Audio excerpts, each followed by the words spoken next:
Hi everyone. In today's tutorial, we will show you how to remove an Apple ID without a password, step by step. If we are locked out of our account or can't remember our credentials, this tutorial is for us. On our iOS device, all we need to do is tap on Settings.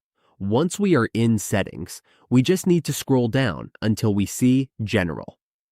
When we find General, tap on it, then go to Transfer or Reset. Tap Reset iPhone. After tapping that, we just need to select Erase all content and settings. Once we've done that, we tap Continue. Next, we need to enter our screen time passcode. Once we are here, we just need to tap Erase iPhone.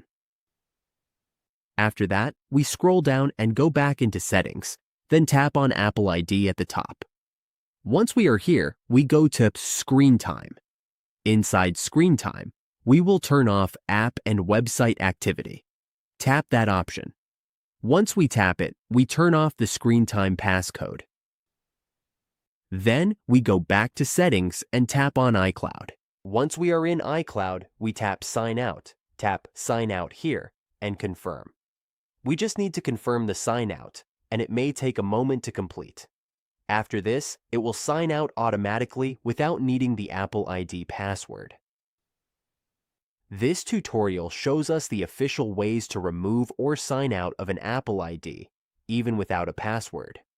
Using options like Apple Account Recovery, Device Settings, or Apple Support, we can follow these steps to regain access or securely reset our account.